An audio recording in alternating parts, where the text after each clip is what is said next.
જ્યારે દીકરીને વિદાય કરશો ને, જ્યારે દીકરીનું કન્યાદાન કરશો ત્યારે ખબર પડશે કે દીકરી વિદાયનો પ્રસંગ પણ બાહ્ય રૂપે સારી હતી, અવિદ્યા હતી.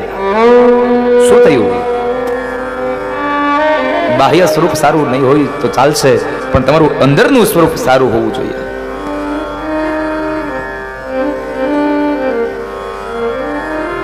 પીઠી લગાવવામાં આવે, એ પીઠી એની અંદર પણ કામવર્ધક શક્તિઓ છે માટે. અને અત્યારે બજારમાં જે 10 રૂપિયાની મળે છે પડીકું, એ પીઠીની વાત નથી કરતો. મીંઢોળની વાત કરી તો એ મીંઢોળ પણ મેં અત્યારના જે મોતીડાના આર્ટિફિશિયલ આવે છે દેખાવના, તમે વિચાર તો કરો કેટલો ભારે મીંઢોળ લઈ આવે. શું કામ? એને સારો છે, સારો બંધાય. અને એ બાંધ્યા પછી શું કરે? એની માથે રૂમાલ બાંધી દે. દેખાવાનો નથી તો પછી ગમે એવો રહ્યો બાંધી દો ને સાહેબ. પણ તોય એ મીંઢોળમાં એટલું મન હોય, જોઈ જોઈને જ લઈ. હું લગ્ન વિધિ કરાવવા ક્યારેક જાઉં ગિરીશભાઈ, જોઉં 3-4 મીંઢોળ લાવ્યા હોય, પછી બેનને ગમે એ બેન બંધાવરાવે. અને વળી પાછા બાજુમાં રૂમાલ તૈયાર જ હોય. હવે રૂમાલ બાંધી દેવો તો પછી ગમે એ મીંઢોળ બાંધી દો ને. શું ઉપાધિ કરો છો? પણ સાચા મીંઢોળ તો પેલાના વડીલોએ બાંધ્યા હશે, જેના લગ્ન 50 વર્ષથી પહેલા થયા હશે. એને જાયફળ કરતા પણ મોટા મીંઢોળ હતા, સોપારી જેવડા. એ સાચા મીંઢોળની વાત છે. અને એ મીંઢોળ પૈણા પણ એના ઝાડવા કુંવારા રહી ગયા છે. એ મીંઢોળ, એ પીઠી. ત્યારબાદ જાન પરણવા જાય, અને જ્યારે માંડવે જાન આવે એ વખતે કન્યાની માતા 4 પોખણાઓ લઈ અને એને પોખે છે. કન્યાની માતા 4 પોખણાઓ લઈ અને એને પોખે છે. એમાં પેલું પોખણું બતાવ્યું ધોસરું. આમાં એક ક્રમશઃ આવે છે. પેલું ધોસરું આવ્યું. ધોસરું બતાવી અને કન્યાની માં વરાજાને એમ કહે છે કે હે વરાજા, આજ સંસાર રૂપી ગાડું અને એનું આ ધોસરું હવે તમારા કાંધે આવે છે. એટલે એક બાજુ તમે અને એક બાજુ મારી દીકરી, આ બેવ થઈ અને આ સંસારનું ગાડું એકદમ વ્યવસ્થિત ચલાવજો.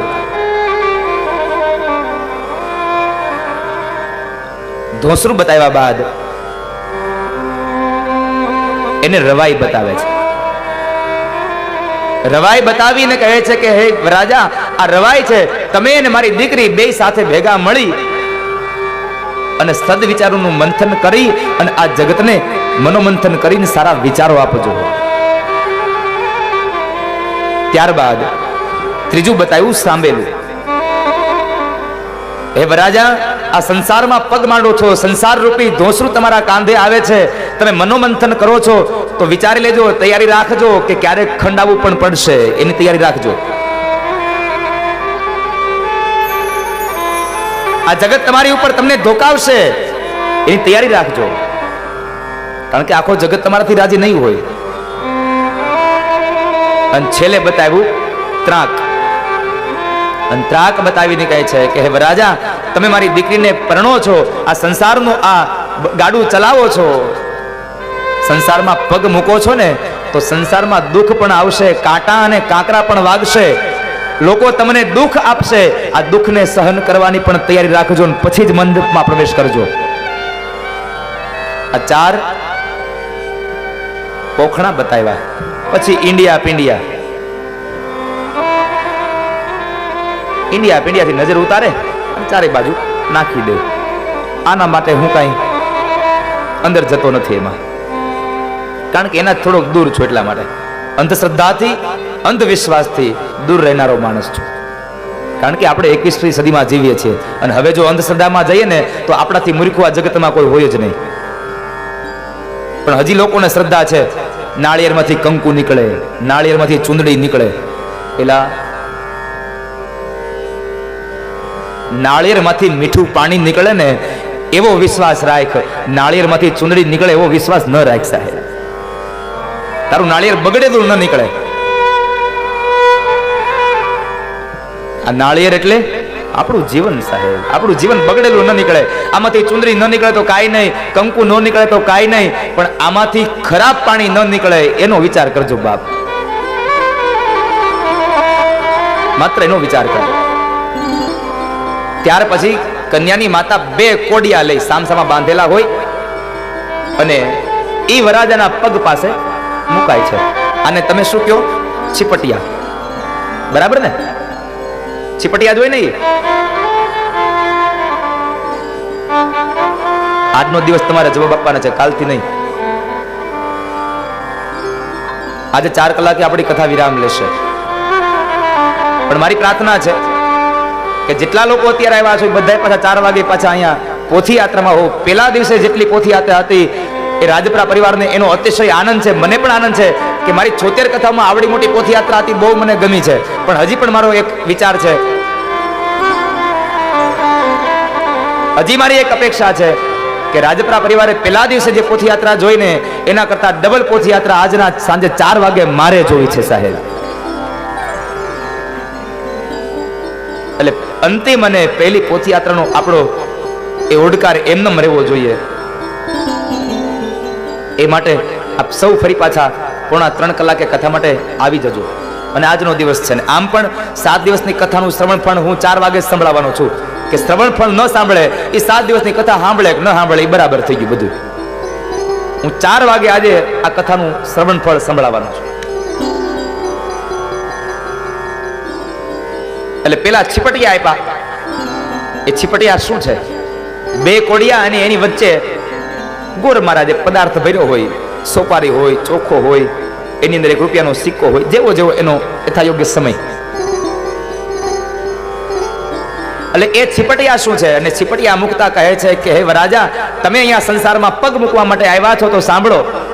આ 1 કોડિયું એ તમારા પિતાશ્રીનો પક્ષ છે, આ બીજું કોડિયું એ તમારા સસરાનો પક્ષ છે. આ બેયની સાથે વચમાં તમારે રહેવાનું છે. આ બેયની વચમાં તમારે રહેવાનું છે, બેયને સંભાળવાના છે. અને ત્યારે વરાજો એ પગ મારી એ 2 કોડિયાને ફોડી અને 1 કરી નાખે અને કન્યાની માતાને ઉપદેશ આપે છે કે હે માં સાંભળો, આ 2 પરિવારને હું હવે જુદા નહીં રહેવા દઉં. આ 2ને 1 કરી અને અમે બધાય સાથે રહેશું. આવો મતલબ આ છીપટિયાનો છે સાહેબ. 2 પરિવારને 1 કરવાની વાત બતાવી છે. ત્યારબાદ એ કન્યાદાન થાય. એ કન્યાદાન થાય એ સમયે વરાજાનો અને કન્યાના બેવના જમણા પગના અંગૂઠાને ધોવામાં આવે છે. અંગૂઠાને ધોવામાં આવે છે. એ અંગૂઠાને ધોવે શા માટે? દીકરી અને દીકરો નથી એ, પણ જ્યારે લગ્ન મંડપમાં જ્યારે બેસે છે ત્યારે વરાજો એ વિષ્ણુનું રૂપ છે અને કન્યા એ લક્ષ્મી સ્વરૂપા છે. માટે લક્ષ્મી અને નારાયણના પગના અંગૂઠાને આપણે ધોઈએ છીએ. પણ આપણે શું કહીએ જગતમાં? દીકરીના બાપ હોય ને એ ધોવે વરાજાનો અંગૂઠો. પણ એ વરાજાનો અંગૂઠો નથી ધોવાયો, એ ભગવાન વિષ્ણુનો અંગૂઠો ધોવાયો છે. ત્યારબાદ કન્યાદાનમાં યથાયોગ્ય આપણે બધી વસ્તુ આપતા હોઈએ અને જ્યારે હસ્તમેળાપ થાય ત્યારે વરાજાના જમણા હાથની અંદર કન્યાનો જમણો હાથ અપાય છે. હસ્તમેળાપ થાય છે. એ હસ્તમેળાપ થાય, બ્રાહ્મણ એ પત્રિકાને વાંચી નાખે. ત્યારબાદ 4 ફેરા ફરવામાં આવે છે. 4 ફેરા શું છે? ધર્મ, અર્થ, કામ અને મોક્ષ. આ 4 ફેરાઓ જ્યારે ફરતા હોય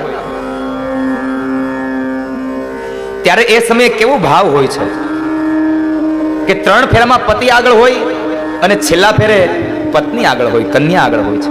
શા માટે? પણ અહીંયા દીકરીનું સમર્પણ છે સાહેબ. અહીંયા કન્યાનું સમર્પણ છે કે જ્યારે 4 ફેરા પરાતા હોય એમાં પેલો ફેરો ધર્મનો છે. ત્યારે કન્યા એમ કહે છે કે પતિદેવ, ધર્મમાં તમે આગળ ચાલો, હું તમારો સાથ આપીશ. તમે કદાચ ક્યાંક 5-25 રૂપિયાનું દાન કરતા હશો ને તો હું તમને ક્યારેય ના નહીં પાડું. તમે ધર્મ કરશો તો હું તમારો સાથ આપીશ. ધર્મમાં આગળ ચાલો તમે. ત્યાર પછી અર્થની વાત આવી. અર્થ એટલે વ્યવસાય, પૈસો. એ સમયે કન્યા એમ કહે છે પતિદેવ, અર્થમાં પણ તમે આગળ ચાલો, હું તમારો સાથ આપીશ. તમારા ઘરની લક્ષ્મીને કેવી રીતે વાપરવી, એનો કેવો ઉપયોગ કરવો, એને કેમ બચાવી, એ ધર્મ મારો છે. માટે આગળ તમે ચાલો, પાછળ હું ચાલીશ.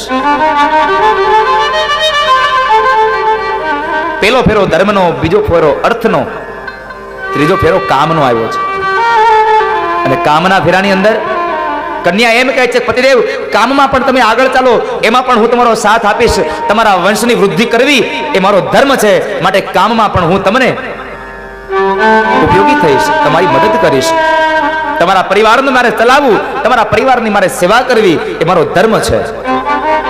ધર્મ, અર્થ અને કામ, આ ત્રણમાં પતિને આગળ કર્યો.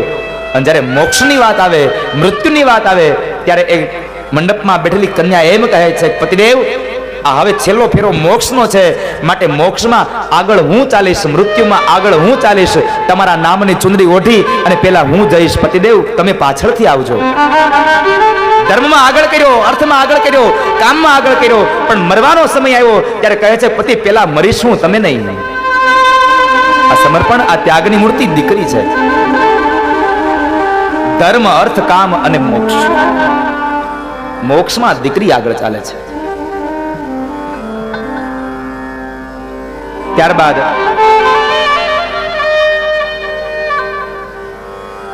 સપ્તપદી થાય છે. 4 મંગળ ફેરા વર્તાઈ જાય પછી સપ્તપદીની વિધિ છે. અત્યારે તો શું થયું, 7 સોપારીઓ ડેકોરેશન વાળી આવી ગઈ હોય ઘરમાં. બાજોટ માટે મૂકી દેવાની, કન્યા સાથેને ચાંદલા કરી દે અને પછી હવે બાજોટના એક ખૂણે કન્યા પગ રાખે અને બાજોટના એક ખૂણે વરરાજો પગ રાખે. એક એક સોપારીને પગ અડાડવાનો, અંગૂઠો અડાડવાનો. બેયના પગ પાસે બે બાજુ અણવર બેસી ગયા હોય અને એ સોપારી સુધી પગ ન પહોંચે, પ્રતિજ્ઞા સુધી જ્યારે માણસ ન જાય ત્યારે શું થાય છે, અણવર બાજુમાં બેઠા હોય, સોપારી ઉપાડી અને અંગૂઠા અડાડી દે, મૂકી દે.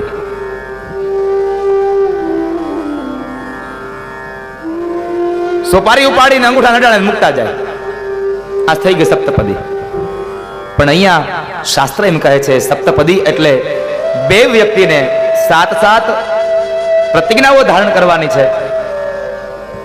અને એ 7 પ્રતિજ્ઞાઓમાં બેને એકબીજાને અનુરૂપ રહેવાનું છે. આપણે તો એક જ નિયમ છે કે દીકરીને 7 પ્રતિજ્ઞા લેવાની હોય, કન્યાને 7 પ્રતિજ્ઞા લેવાની હોય. નહીં, કન્યાને એકને નહીં, વરાજાને અને કન્યાને બેવને 7 પ્રતિજ્ઞાઓ લેવાની હોય છે. બેયને 7 પ્રતિજ્ઞા.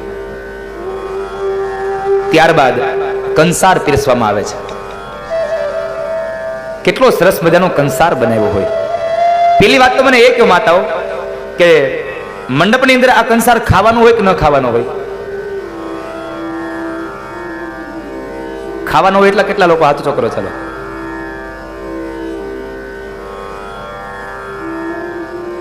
જેને જેને ખાધો છે એ હાથ ચોકરો.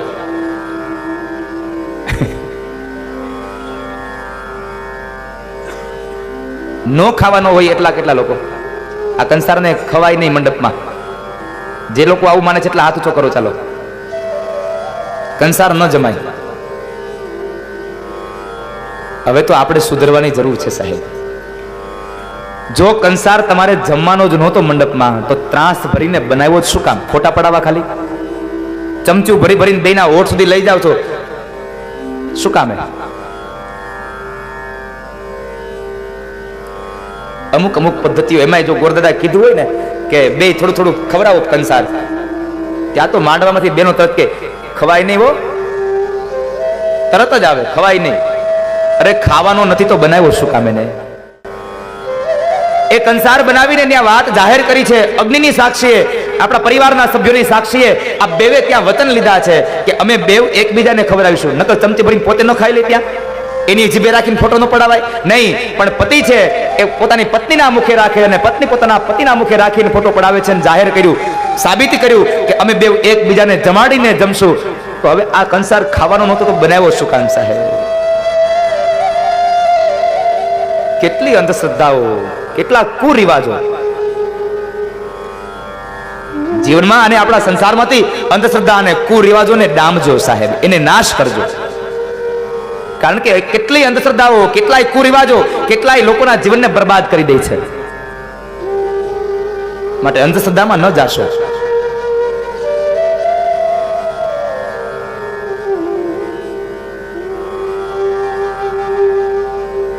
ત્યારબાદ દીકરીને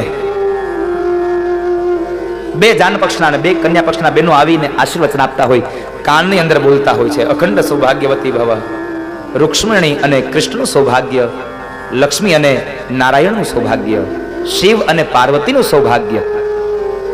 આવું સૌભાગ્ય તમને સાંપડે.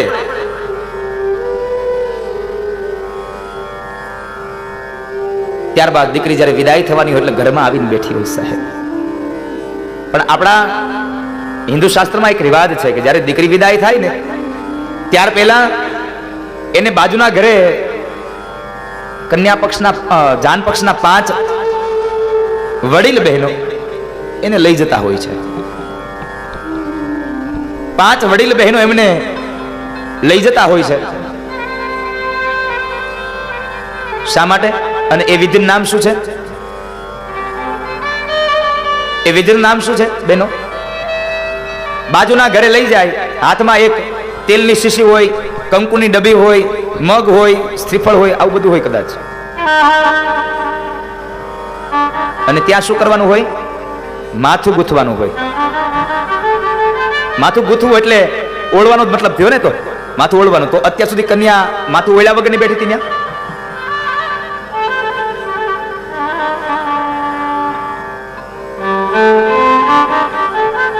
અત્યાર સુધી શું કન્યા એ માથું ઓળ્યા વગરની ત્યાં બેઠી હતી?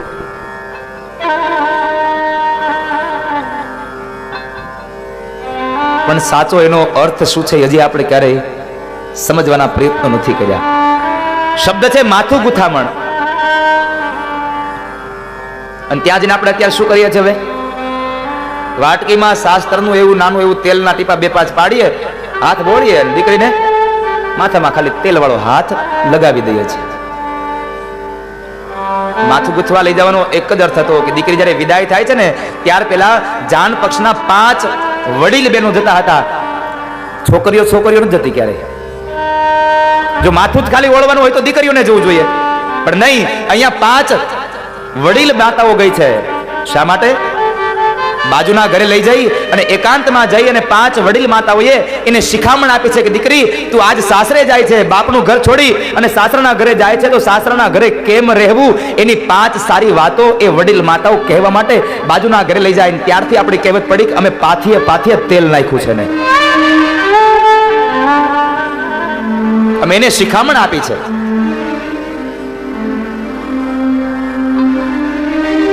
પદ્ધતિઓ બધી આપણને યાદ છે, પણ એનો ઉપયોગ શું છે એ આપણને ખબર નથી સાહેબ. પછી જ્યારે દીકરી વિદાય થતી હોય ત્યારે ઓરડામાં બેઠી હોય અને પહેલાના સમયમાં રિવાજ હતો લાજ કાઢી અને ઘૂમટો તાણી અને મંડપમાં બેસવાનું. વળી પાછું એમને નહીં, 2 હાથથી લાજના 2 છેડાને પકડવાના. સાડીના 2 છેડાઓને પકડી અને દીકરી મંડપમાં બેસતી. અને જ્યારે એ સમયે દીકરી જ્યારે ભગવાન ગણપતિ મહારાજ પાસે સ્થાપન પાસે બેઠી છે, લાજ તાણેલી છે, 2 હાથથી એ મુઠ્ઠીમાં 2 છેડાને દબાવેલા છે, ત્યારે કોઈક વ્યક્તિએ, કોઈ કવિરાજે પ્રશ્ન કર્યો, બેન તું અત્યારે અહીંયા લાજ કાઢીને બેઠી છો, તારા સસરાના પક્ષના કોઈ વ્યક્તિ અહીંયા છે નહીં, છતાંય લાજ કાઢીને બેઠી છો. અરે લાજ કાઢી એનો વાંધો નથી, પણ આ 2 હાથથી તે છેડાઓ પકડી રાખ્યા છે, એ નહીં ઉડી જાય, મૂકી દે ને બાપ. અને ત્યારે એ ભારત વર્ષની દીકરી કહેતી હોય છે, સમર્પણની મૂર્તિ કહેતી હોય છે કે કવિરાજ મારા સસરાના પક્ષના કોઈ નથી, છતાં પણ મેં લાજ કાઢી છે અને 2 હાથથી લાજ એટલા માટે પકડી છે કે મારે હવે સાસરે જવાનો સમય થયો છે ને, મારી વિદાયની વેળાઓ આવી છે. અને એ સમયે અહીંયા સ્થાપનની અંદર ભગવાન ગણપતિ મારી કુળદેવી માનું સ્થાપન થયું છે, માટે આ બેવને વંદન કરું છું અને કહું છું કે હે માં, મારા એક હાથની અંદર મારા બાપની આબરૂ છે અને બીજા હાથની મુઠ્ઠીમાં મારા સસરાના પક્ષની આબરૂ છે. બસ એટલા સદ વિચારો અને એટલી બુદ્ધિ અને એટલું બળ દેજો કે આ 2 હાથમાંથી એક પણ પક્ષની લાજ મારા હાથમાંથી છૂટી ન જાય, મારા હાથમાંથી લાજ જતી ન રહે. બસ આટલું બળ દેજો મને. અને દીકરી વિદાયનો પ્રસંગ તો સાહેબ બહુ ગહન છે. દીકરી વિદાયનો પ્રસંગ ખૂબ ગહન છે આ જગતમાં.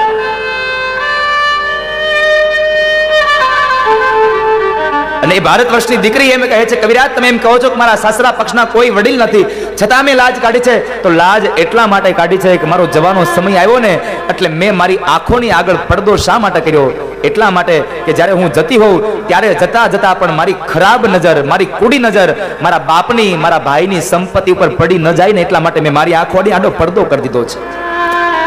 મારી ખરાબ નજર પડી ન જાય. આ સમર્પણની મૂર્તિ છે, ત્યાગની મૂર્તિ છે. જેને જેને દીકરીઓને વિદાય કરી છે એને પૂછજો કે દીકરી વિદાયનો પ્રસંગ શું છે.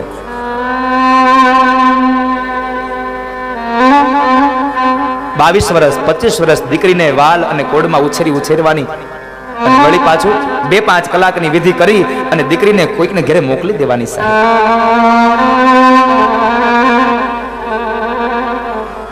સમર્પણની મૂર્તિ એટલે દીકરી અને ત્યાગનું પ્રતીક એટલે આ જગતનો બાપ છે સાહેબ. કારણ સૌથી મોટામાં મોટું દાન એ કન્યાદાન છે. સૌથી મોટામાં મોટું દાન એ કન્યાદાન છે.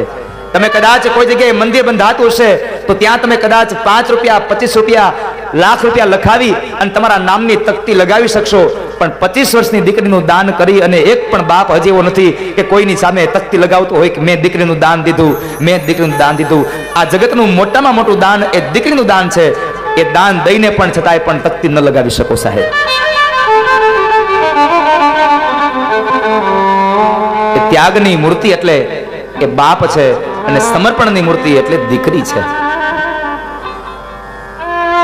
એ તો કાલે માત્ર ખાલી એક પ્રસંગ હતો એટલે એની સંવેદનાઓ ન થાય, પણ જ્યારે વાસ્તવિક જગતમાં જ્યારે દીકરીને વિદાય કરશો ને, જ્યારે દીકરીનું કન્યાદાન કરશો ત્યારે ખબર પડશે કે દીકરી વિદાયનો પ્રસંગ શું છે. આજે કદાચ ભગવાનને પ્રસંગ હતો એટલે ખબર ન પડી, પણ કદાચ આવતીકાલ સમય આવશે અને જ્યારે તમે બે પતિ પત્ની બેઠા હશો અને જ્યારે દીકરી ગોપી જ્યારે એ માંડવામાં બેઠી હશે, જ્યારે વિદાય થવાનો સમય આવશે ત્યારે ખબર પડશે કે દીકરી વિદાય શું છે. આજ નહીં સમજાય. કારણ જે દીકરીના મોઢામાંથી સતત બાપના પ્રત્યેનો પ્રેમ વરસતો રહે, મા પ્રત્યેની ભાવનાઓ વરસતી રહે, એ જ્યારે વિદાય થાય ત્યારે સહજ, અરે આપણે તો પરિવારના સભ્યો છીએ, આપણી સાથે રહી છે ને કદાચ આપણને આપણાથી વિખૂટી પડે છે, દુઃખ થાય છે, પણ દીકરી વિદાયનો પ્રસંગ એટલો ગહન છે કે આડોશી પાડોશીઓ તો શું, દૂર દૂરના સગાઓ આવીને રહ્યા હોય, કદાચ વર્ષમાં એકાદી વખત 1 કલાક માટે મળતા હોય, પણ એ પણ જ્યારે હાજર હોય ત્યારે જ્યારે દીકરી વિદાય થતી હોય તો એની આંખમાં પણ અશ્રુ આવીને ઉભા રહી જાય છે. કારણ આજે દીકરી વિદાય લે છે, એક સમર્પણની મૂર્તિ વિદાય લે છે, ત્યાગની મૂર્તિ છે. દીકરી ઘરમાંથી નીકળે અને ઉમરામાં પહોંચે એટલે આપણા ગામડાના એ બહેનો ત્રાસની અંદર કંકુને ઘોળીને લાવ્યા હોય છે. એ કંકુને ઘોળી અને લાવ્યા હોય. દીકરી બહાર નીકળે એટલે 2 હાથના આંગળાઓના નિશાન એ પોતાના બાપની દિવાલ ઉપર દઈને જાય છે. આપણે એમ કહીએ છીએ કે અમે દીકરીના થાપા લીધા છે, પણ નહીં, મારી વ્યાસપીઠ એમ કહે છે કે દીકરીના થાપા લીધા નથી, એ દીકરીએ તમને થાપા આપ્યા છે બાપ.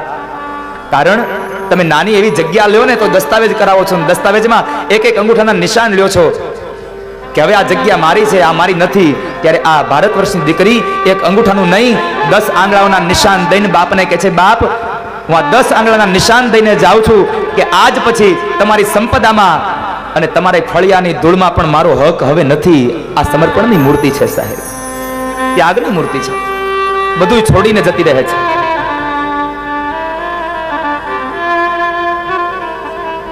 ક્યારે હજી સુધીમાં આ ભારત વર્ષમાં સાંભળ્યું નથી કે કોઈ દીકરીએ કોઈના ભાઈ પાસે એના બાપની સંપદાનો ભાગ માંગ્યો હોય. એને સંપદાની ભૂખ નથી સાહેબ, એને તમારા પ્રેમની, તમારી હૂંફની, તમારા વાત્સલ્યની ભૂખ છે. એ સમર્પણની મૂર્તિ છે, ત્યાગની મૂર્તિ છે. દીકરી આંગણામાંથી ઘરમાંથી નીકળે, મંડપમાં આવે, મંડપને ચારો દિશાથી વધાવી લે અને એ સમય જ્યારે દીકરી મંડપમાંથી નીચે ઉતરે ને ત્યારે પરિવારના દરેક સભ્યો લાઈનમાં ઉભા હોય અને સૌથી પહેલો દીકરીનો બાપ ઉભો હોય. મેં મારા આટલા વર્ષોમાં મેં જેટલી પણ વિધિઓ કરાવી ત્યાં જોયું છે હિતેશભાઈ, આ જગતનો એક પણ બાપ એવો નથી કે દીકરીના વિદાય સમયે ન રેડ્યો હોય. કદાચ બની શકે કે કંધોતર જેવો દીકરો મૃત્યુ પામે અને ભોં પથારીએ પડ્યો હોય તો એ દીકરો મૃત્યુ પામ્યો હોય તો એ દીકરાનો બાપ કઠણ હૃદયનો કઠણ થઈ જાય, આંખમાં અશ્રુ ન આવવા દે. પણ આ ભારત વર્ષનો એક પણ બાપ એવો નથી કે જ્યારે એની 25 વર્ષની દીકરીનાથી વિદાય થતી હોય ને રેડ્યો ન હોય.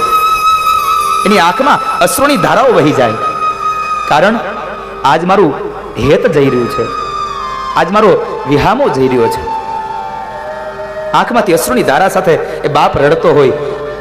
આ કળયુગના બાપની તો ક્યાં વાત કરવી. હિમાલય જો પણ પાર્વતીના વિદાય સમયે રેડ્યો હોય તો હું ને તમે તો કાળા માથાના મનુષ્યો છીએ બાપ.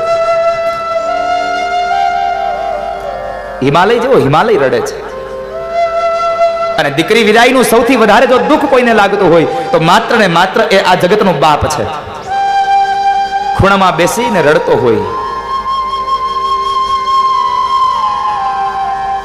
કંધોતર જેવા દીકરાના મરણ પ્રસંગે ન રડેલો બાપ દીકરીના વિદાય પ્રસંગે રડી જાય છે.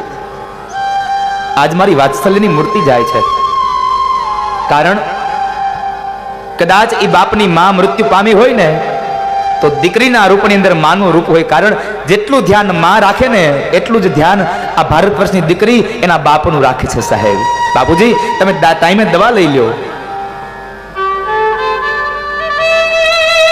એના બાપના માથા પાસે બેસીને દીકરી એના બાપના માથા પર હાથ ફેરવે ને ત્યારે દીકરી નહીં એ બાપને એ દીકરીમાં એના માનું દર્શન થાય છે. એ માનું દર્શન થાય છે. અને સૌ પ્રથમ જ્યારે દીકરી નીચે ઉતરે પોતાના બાપને મળે,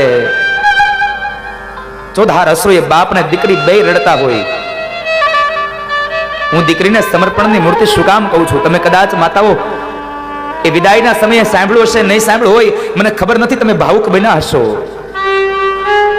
મને ખબર નથી. પણ સમર્પણની મૂર્તિ એટલા માટે કહું છું કે જ્યારે દીકરી એના બાપને મળે ને ત્યારે એના બાપના કાન પાસે મોઢું રાખી અને એના બાપને કહેતી હોય, બાપુજી હવે તમે મારી ઘરે આવજો. કારણ આજથી દીકરીએ સ્વીકાર લીધું. હજી બાપનું આંગણું છોડ્યું નથી અને સસરાના ઘરના માટલાનું પાણી પીધું નથી, ત્યાં દીકરીએ સ્વીકાર લીધું કે આજ મારો સંબંધ અહીંયા પૂરો થયો અને મારો નવો સંબંધ બંધાઈ ચૂક્યો છે. માટે બાપને કહીને જાય છે કે બાપ હવે આ ઘર મારું નહીં, મારું સાસરાનું ઘર એ મારું છે. તમે મારી ઘરે આવજો, તમે મારે ત્યાં આવજો. એ દીકરી જ્યારે વિદાય થતી હોય સૌથી વધારેમાં વધારે દુઃખ એ ભારત વર્ષના એ બાપને હોય છે. ત્યાગની મૂર્તિ, સમર્પણની મૂર્તિ હોય છે. અને જ્યારે વિદાય થાય એ સમયે શું ગાતા હોય છે ગામડાના અભણ મારો કવિ લખે છે, પરણ્યા એટલા પ્યારા લાડી, ચાલો આપણે ઘેર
શિખરે લાગી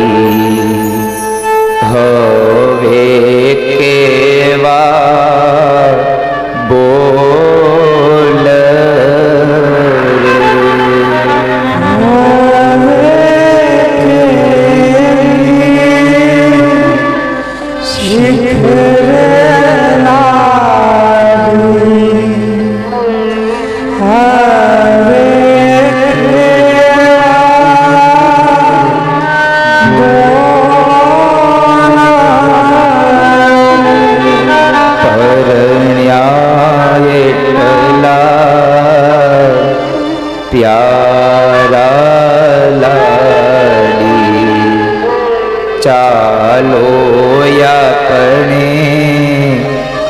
ઘેર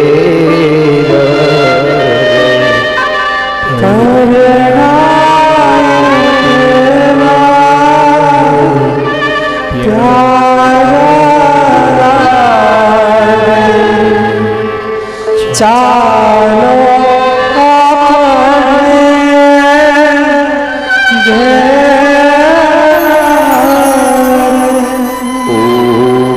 ઉભાર્યો તો માંગુ મારી માતા પાસે શીખ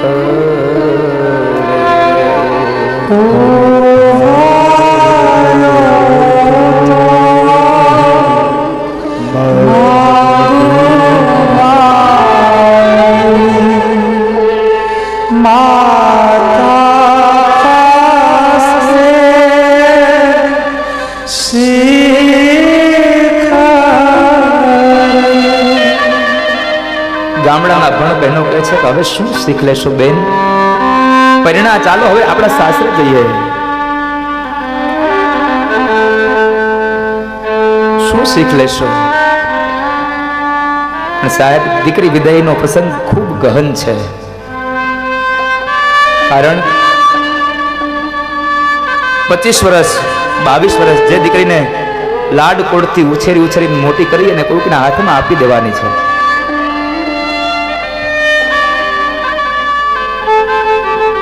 અને શું ઘરમાં દીકરી હોય તો આપણું એક ઘરની રોનક હોય સાહેબ. એટલે મારો કવિ લખે છે, દીકરી મારી લાડકવાઈ લક્ષ્મીનો અવતાર, એ સુવે તો રાત પડે ને જાગે તો સવાર. દીકરી મારી લાડકવાઈ લક્ષ્મી નો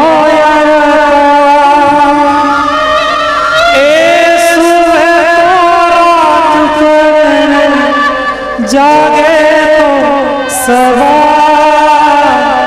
દીકરી મારી લાડકવાઈ હો,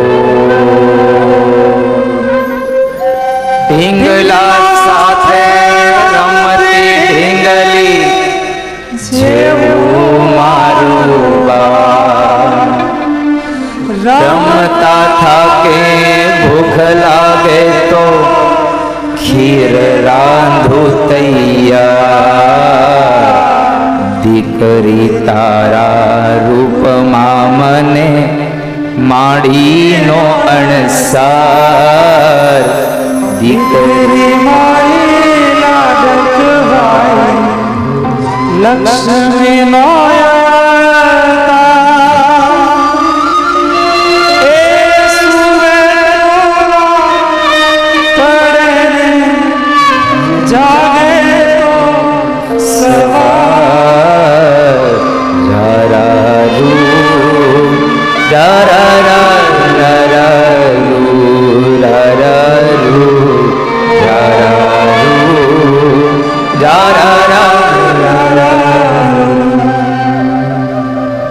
દીકરી વિદાયનો પ્રસંગ સાહેબ ખૂબ ગહન છે. ભારત વર્ષનો એક પણ એવો વ્યક્તિ નહીં હોય કે જેની આંખમાં દીકરીના વિદાયના સમયે એની આંખમાં અશ્રુ ન હોય.